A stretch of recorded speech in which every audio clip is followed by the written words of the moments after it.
मैं हूँ प्रीति और आप देख रहे हैं सिलेक्ट योर डेस्टिनी। ये एक ऐसा टॉपिक है कि हर एक इंसान चाहता है कि जो वो करना चाहता है वो खुद सिलेक्ट कर सके। जो दूसरा पॉइंट माइंड में आता है वो है कि अरे यार, लाइफ में तो कुछ ना कुछ पहले से लिखा होगा, आई डोंट थिंक ये मैं कर सकता हूँ कि नहीं या कर सकती हूँ कि नहीं, तो मुझे कैसे पता चले कि मुझे इस चीज़ के पीछे हार्ड वर्क करना है कि नहीं। अगर मेरे नसीब में ही नहीं है तो मैं क्यों उस चीज़ के पीछे भागूँ, मैं क्यों उस चीज़ के पीछे हार्ड वर्क करूँ। तो ये चीज़ काफ़ी ज़्यादा लोग के माइंड में होता है। काफ़ी ज़्यादा लोग मेरे पास आते हैं। मैं टैरो रीडर हूँ, मैं एंजल कार्ड रीडिंग्स करती हूँ, मैं न्यूमरोलॉजी रीडिंग्स करती हूँ, तो इसीलिए काफ़ी ज़्यादा लोग जो मेरे पास आते हैं वो ऐसे सवाल करते हैं। तो इसीलिए मुझे लगा कि ये वीडियो मुझे आपके साथ शेयर करना चाहिए, बिकॉज़ ये सबके माइंड में क्लैरिफाइड होना चाहिए। सबको पता होना चाहिए कि आप अपनी डेस्टिनी खुद बना सकते हैं, और वो भी कैसे, वो हम डिस्कस करेंगे इस वीडियो में। तो कोशिश कीजिए कि आप इस पूरे के पूरे वीडियो को देखें शुरुआत से लेकर अंत तक, ताकि आपको इस पूरा वीडियो का स्कूप मिल सके। Right, so stay tuned.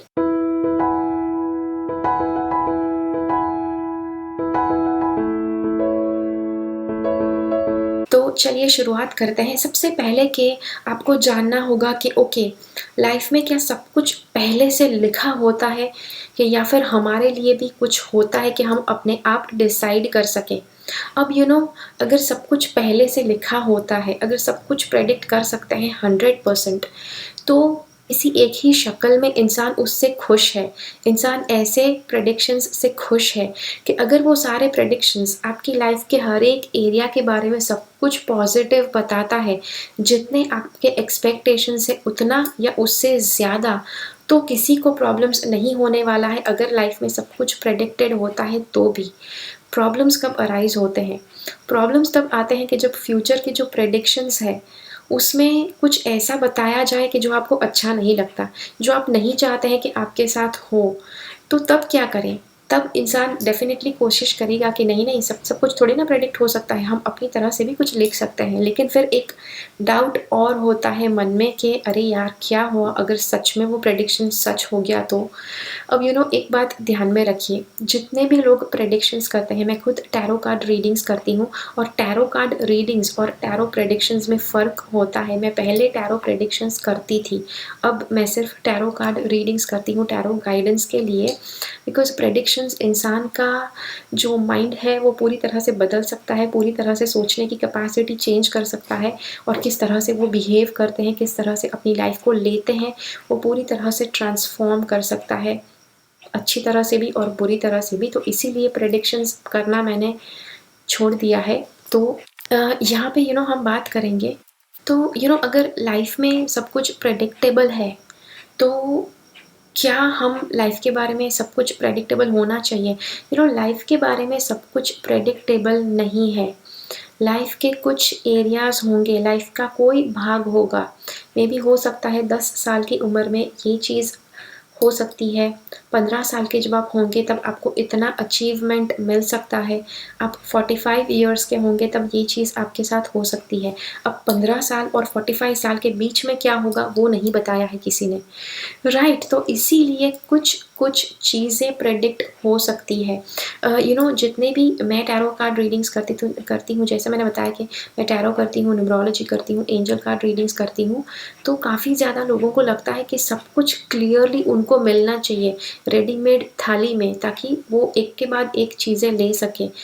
Automatically जो निवाले हैं वो उनके लिए तैयार होने चाहिए, जो लाइफ में किसी के लिए पॉसिबल नहीं होता है। हर एक इंसान को अपनी डेस्टिनी बनानी पड़ती है। कुछ हद तक जब कुछ कार्मिक होता है तो उनके साथ जो प्री डेस्टिन है वो होता है। अब मैं और मेरे कुछ फ्रेंड्स जो एस्ट्रोलॉजर्स हैं, जो बहुत ही परफेक्टली चीज़ें जानते हैं, अपने साइंस को बहुत ही अच्छी तरह से जानते हैं, जैसे कि फेस रीडिंग, पामिस्ट्री, ऐसे बहुत सारे लोग ये सारी मेथड्स को भविष्य देखने की मेथड्स बताया गया है। तो ऐसे मेरे सारे फ्रेंड्स जो ये सारी चीज़ें प्रैक्टिस करते हैं, वो भी बताते हैं कि कुछ भी 100% आप श्योरिटी से नहीं बता सकते हैं कि हाँ, ये चीज़ होगी और ये चीज़ नहीं होगी। तो इसीलिए एक अच्छी बात ये है कि आपको चिंता करने की ज़रूरत नहीं है, बिकॉज़ अगर आपको कुछ प्रेडिक्शन में बुरा बताया गया है then it's good news, because आप उसे बदल सकते हैं। और एट द सेम टाइम अगर किसी के प्रेडिक्शन में कुछ अच्छा बताया गया है तो उनकी फटने लगेगी, ओ माय गॉड, कि अगर इसको भी 100% ये प्रेडिक्टेबल नहीं है, अगर 100% ये एक्यूरेट नहीं है तो क्या, तो हम क्या करेंगे? तो अब देखिए करना क्या है। लाइफ में सिर्फ 20-25% से लेकर 35% तक की चीज़ें प्रेडिक्टेबल है। कुछ 25% से 35% तक की चीज़ें प्रेडिक्टेबल है, और उसके बाकी का जो पार्ट है वो आप लाइफ को जिस तरह से लेते हैं वो उसके ऊपर से डिसाइड होता है। जैसे फॉर एग्ज़ाम्पल किसी इंसान को बताओ कि भाई तुम्हारी लाइफ तो बेकार है, तुम्हारी लाइफ में कुछ इतना प्रोग्रेस आप नहीं कर पाओगे, बहुत ही स्ट्रगल भरा है तुम्हारी लाइफ में, तो वो इंसान कभी भी कुछ ऊंचा सोचने की कोशिश नहीं करेगा, कुछ ऊंचा करने की कोशिश नहीं करेगा। क्यों? बहुत स्ट्रगल है भाई। अगर ऊंचा करने की कोशिश करेंगे तो स्ट्रगल भी उतना ज़्यादा है, तो कुछ करने की ट्राई ही नहीं करेंगे, बिकॉज़ बताया गया है कि कुछ ज़्यादा नहीं कर पाओगे। तो भाई ट्राई ही क्यों करना? ऐसा इंसानों की मेंटालिटी है, ये चीज़ इंसान बिलीव करते हैं। दूसरी बात, अगर किसी इंसान को बताया जाए कि भैया ये चीज़ आपकी लाइफ में होने वाली है, भले आप कुछ भी कर लें, आपकी लाइफ में ये चीज़ आपको मिलने ही वाली है, तो वो इंसान भला उस चीज़ को पाने के लिए कोई मेहनत क्यों करेगा? उसको लगेगा कि ये चीज़ तो प्रीडेस्टिन्ड है, ये तो ईश्वर ने, ये तो विधि के विधान में लिखा है कि ये चीज़ मेरे साथ होने वाली है, तो मैं उस चीज़ को पाने के लिए मेहनत क्यों करूँ? तो अब ये दोनों चीज़ें गलत है। दोनों जो अप्रोच है, जिस तरह से आप प्रेडिक्शंस को लेते हैं वो गलत है।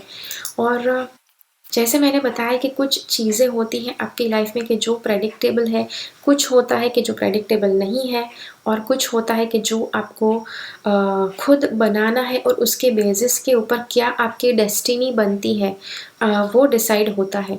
तो अब कुछ एग्जांपल्स आपको देती हूँ, बिकॉज़ मेरे पास काफ़ी ज़्यादा लोग अब तक आ चुके हैं प्रेडिक्शंस के लिए। तो वो किस तरह के सवाल पूछते हैं कि जो गलत है, किस तरह से आप चीज़ें लेते हैं कि जो गलत है, वो आपको जानना ज़रूरी है। तो अगर आप भविष्य में किसी के भी पास रीडिंग्स के लिए जाएँगे, चाहे मेरे पास, चाहे किसी और के पास, तो ये चीज़ आपके माइंड में क्लियर होनी चाहिए। तब ये चीज़ को क्लियर रखो, उसके बाद किसी के पास जाओ। सबसे पहले ये माइंड में क्लियर रखो कि अगर आप कुछ करते हैं, तब किसी तरह का फ्यूचर आपके लिए आएगा। जो करते हैं उसके बेसिस पर, कुछ कर और रहे हैं और फ्यूचर कुछ और आप एक्सपेक्ट करते हैं, वो नहीं पॉसिबल है। अब जस्ट फॉर एग्ज़ाम्पल, कुछ लोग रिलेशनशिप के लिए कि शादी कब होगी, मेरी शादी कब होगी, ये सवाल पूछते हैं मुझसे। और अगर अगर मैं कार्ड्स स्टडी करती हूँ, उनका अगर मैं टैरो देखती हूँ, तो क्लियरली दिखाई देता है कि लड़का या लड़की देखने के लिए वो कोई भी प्रयास नहीं कर रहे हैं। ना ही कि किसी पात्र को देखने जाते हैं, ना ही खुद किसी के साथ मिक्स होने की कोशिश करते हैं ताकि वो किसी पार्टनर के साथ मिल जाए कि जिसके साथ शायद रिलेशनशिप बन जाए। दोनों में से किसी भी तरह से प्रयास नहीं करते हैं, और करते हैं और राह देखते हैं कि कब जाकर मुझे लाइफ पार्टनर मिलेगा। लाइफ पार्टनर ऊपर से टपकने वाला नहीं है, आपको मेहनत करनी पड़ेगी। मैं किसी कोई इंसान मेरे पास रीडिंग्स के लिए आते हैं कि मेरी शादी कब होगी, और मैं उनको पूछूं कि एट प्रेजेंट आपने कोई लड़का देखा है या लड़की देखी है, तो वो कहेंगे नहीं। अरे भाई, तो रीडिंग कैसे होगा, प्रेडिक्शन कैसे होगा? अगर आप किसी के साथ इन्वॉल्व है, अगर आपका रिलेशनशिप है, आपका गर्लफ्रेंड है या बॉयफ्रेंड है, या फिर अरेंज्ड मैरिज के हिसाब से अगर आपके पेरेंट्स ने या फिर आपके रिलेटिव्स ने कोई अच्छा पात्र ढूंढा है जो आपको भी लगता है कि अच्छा है, तो उसके बेसिस के ऊपर रीडिंग हो सकता है। कुछ लोग क्या करते हैं कि उनको अच्छा नहीं लगता, लेकिन पेरेंट्स ने बोला है इसीलिए प्रेडिक्शंस करवाने के लिए आए हैं, तो बोलेंगे नहीं नहीं मैं तो रेडी हूँ, लेकिन पता नहीं क्या प्रॉब्लम्स आ रहे हैं। अगर आप अंदर से रेडी नहीं हैं तो वो चीज़ आपके लिए सामने से नहीं आएगी।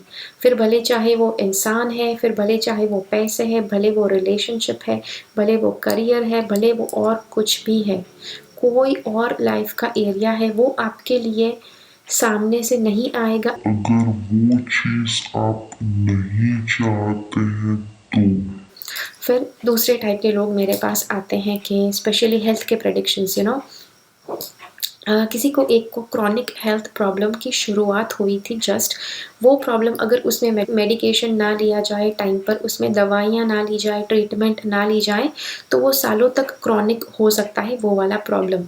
तो इन्होंने मेरे पास रीडिंग करवाया जब उस प्रॉब्लम की शुरुआत हुई तब।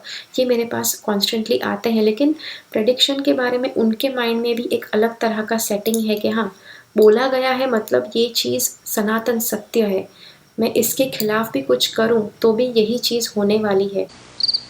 तो उन्होंने क्या किया, उन्होंने मुझसे पूछा कि प्रीति, मैं इस डॉक्टर को देखने वाली हूँ, इनके पास दवाई लेने वाली हूँ, तुम मुझे बताओ कि ये प्रॉब्लम सॉल्व हो जाएगा कि नहीं।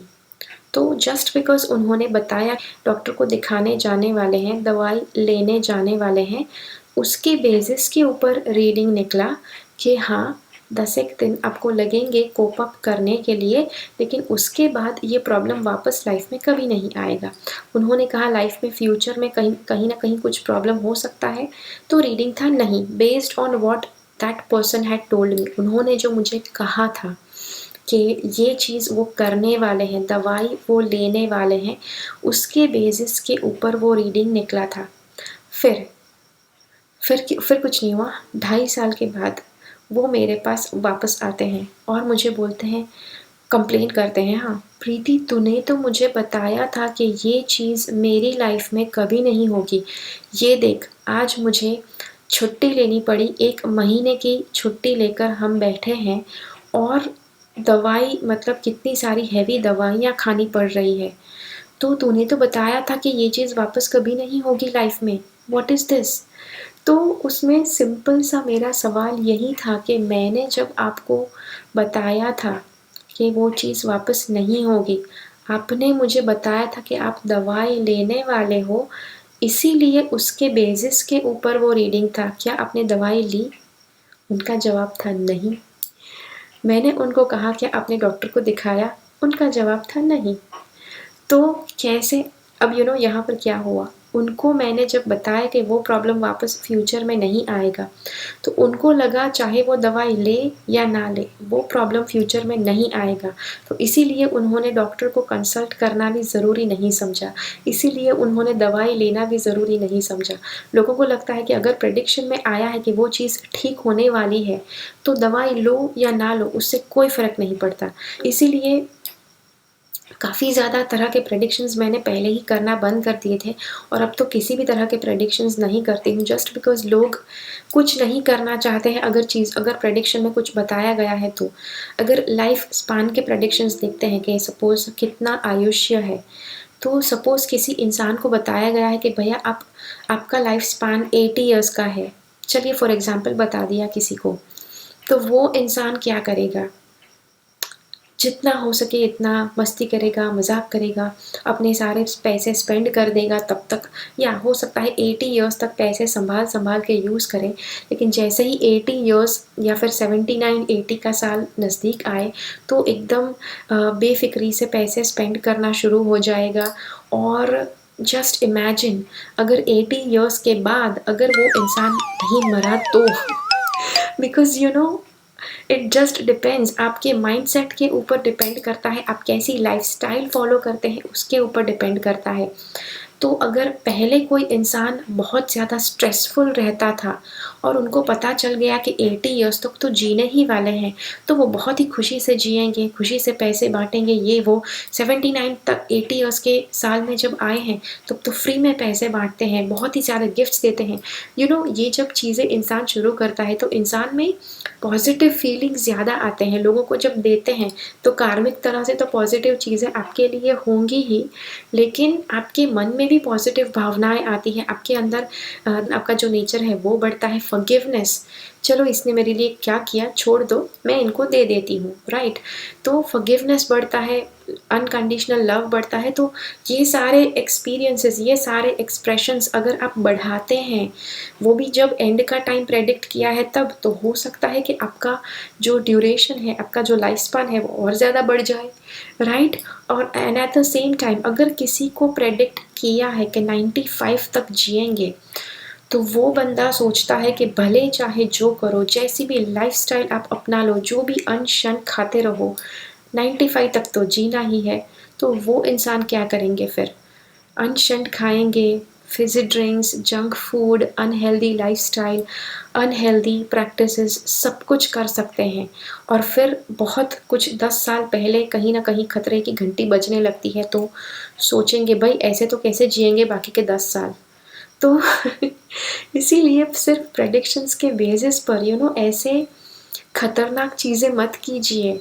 किसी ने मुझे रिजल्ट्स के बारे में पूछा था, यूनिवर्सिटी और स्कूल के रिजल्ट्स, 12th के बोर्ड के रिजल्ट्स के बारे में पूछा था कि कैसे रिजल्ट्स रहेंगे। तो उनकी मेहनत बहुत ज़्यादा थी जब उन्होंने ये सवाल पूछा था। तो वो सवाल जब पूछा था, उसकी मेहनत के बेसिस के ऊपर वो रीडिंग निकल के आया था। तो रीडिंग जो निकला वो तो था कि हाँ डेफिनेटली होगा, जो उनका गोल है, जो उनका प्लान है, उतना ग्रेड उनका आएगा, उतने परसेंटेज उनके आएंगे। तो तब तो कुछ नहीं हुआ, लेकिन कुछ महीनों के बाद उनके पेरेंट का मुझे कॉल आता है, प्रीति तूने जो प्रेडिक्शन दिया था इनके रिजल्ट के बारे में, तुम्हें क्या लगता है कि वो चीज़ सच में होगा? मैंने बोला ऐसा सवाल क्यों कर रहे हो? उन्होंने कहा कि जिस दिन से तुमने प्रेडिक्शन किया है कि उनका जो गोल है, उन्होंने जो डिसाइड किया है कि इतने परसेंटेज मुझे मिलने चाहिए 12th के ग्रेड में, 12th के क्लास में, तो तुमने कहा कि वो चीज़ पॉसिबल होगा। उसके बाद से उनका जो पढ़ने का स्टाइल है टोटली चेंज हो गया। उनको लगा कि भले इतना हार्ड वर्क करो या ना करो, वो चीज़ डेस्टिन्ड है, वो चीज़ लिखी गई है। वो बोले ना, पत्थर में लिखा हुआ से सत्य है कि जो कभी बदला नहीं जा सकता। तो फिर चाहे वो पढ़े या ना पढ़े, उतने परसेंटेज, उतने ग्रेड्स तो आने ही वाले हैं। और फिर रिजल्ट भी कुछ उनका वैसा नहीं आया जैसा उनका एक्सपेक्टेशन था। जो भी प्रेडिक्शंस की मेथड है, आप प्रेजेंटली जो भी कर रहे हैं, उसके बेसिस के ऊपर आपका प्रेडिक्शन आपको दिखाती है। अगर आप कुछ नेगेटिव, आपका माइंडसेट है, अगर आपकी जो बिहेवियर पैटर्न है, अगर आपका जो बिहेवियर है वो कुछ नेगेटिव है, उसके बेसिस के ऊपर कुछ नेगेटिव प्रेडिक्शन अगर दिया है, और अगर आप अपना बिहेवियर पैटर्न चेंज करते हैं, अपना सोचने का पैटर्न चेंज करते हैं, आप अपने हैबिट्स चेंज करते हैं, तो वो बुरा प्रेडिक्शन आप चेंज कर पाएंगे। सो यस, तो ये था ये छोटा सा वीडियो। आई नो काफ़ी छोटा नहीं है, लेकिन यस ज़रूरी था ये आपके साथ शेयर करना। तो या I hope that you like this video, and इस वीडियो को ज़रूर दूसरों के साथ बहुत ज़्यादा शेयर कीजिए, बिकॉज़ बहुत सारे लोग हैं जो आंख बंद करके प्रेडिक्शंस के ऊपर बिलीव करते हैं। एंड अगर आपको ये वीडियो अच्छा लगा है तो लाइक बटन ज़रूर क्लिक कीजिए और दूसरों के साथ शेयर कीजिए। मिलते हैं अगले वीडियो में फिर से, तब तक के लिए keep following the path of your soul's purpose, because you are born for a reason. Thank you so much for watching. Bye.